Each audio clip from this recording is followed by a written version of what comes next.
Hello everyone, আসসালামু আলাইকুম। Welcome to back my channel colour cooking. আমি আজকে আপনাদের সাথে গলদা চিংড়ি মাছের ভুনার রেসিপি শেয়ার করব। আশা করছি আমার আজকের রেসিপিটা আপনাদের কাছে ভালো লাগবে। চলুন তাহলে দেখে নেওয়া যাক। এখানে আমি হাফ কেজি গলদা চিংড়ি নিয়ে নিয়েছি। এখন চিংড়ি মাছটাকে কেটে ও ধুয়ে ভালো করে ক্লিন করে নিব।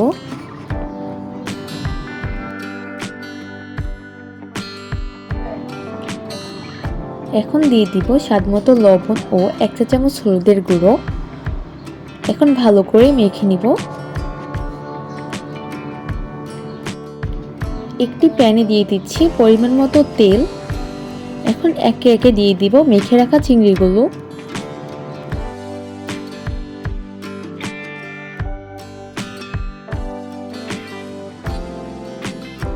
চিংড়ি মাছগুলোকে এপিট ওপিট করে ভেজে নিব।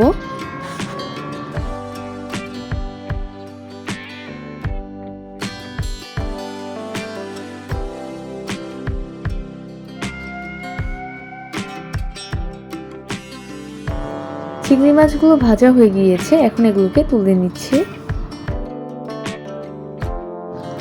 এবার এই একই তেলে আবারও পরিমাণ মতো তেল দিয়ে দিচ্ছি। এর মধ্যে দিয়ে দিব 1 কাপ পেঁয়াজ কুচি।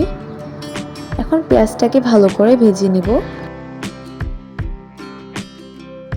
ভেজে নেওয়া হয়ে গেলে দিয়ে দিব 1 চা চামচ রসুন বাটা, 1 চা চামচ হলুদের গুঁড়ো ও মরিচের গুঁড়ো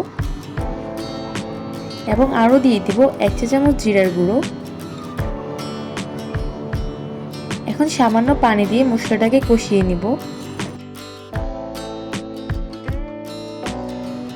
মশলাটা কষিয়ে নেওয়া হয়ে গেলে দিয়ে দিব আগে থেকে বেঁচে রাখা চিংড়ি মাছগুলো। দিয়ে দিব হাফ কাপ পানি। পানিটা যখন বলক উঠে আসবে তখন দিয়ে দিব স্বাদমতো লবণ ও কাঁচামরিচ। কাঁচামরিচটা দিলে ফ্লেভারটা সুন্দর আসবে। এখন অপেক্ষা করব মশলাটা একেবারে ভুনা হওয়া পর্যন্ত। নামানোর আগে দিয়ে দিব 3 টেবিল চামচ ধনিয়া পাতা কুচি। আশা করছি আমার আজকের রেসিপিটি আপনাদের কাছে ভালো লেগেছে। ভালো লেগে থাকলে অবশ্যই লাইক, কমেন্ট এবং শেয়ার করবেন এবং আমার চ্যানেলটি সাবস্ক্রাইব করবেন। আর যারা সাবস্ক্রাইব করেছেন তাদেরকে অসংখ্য ধন্যবাদ। আল্লাহ হাফেজ।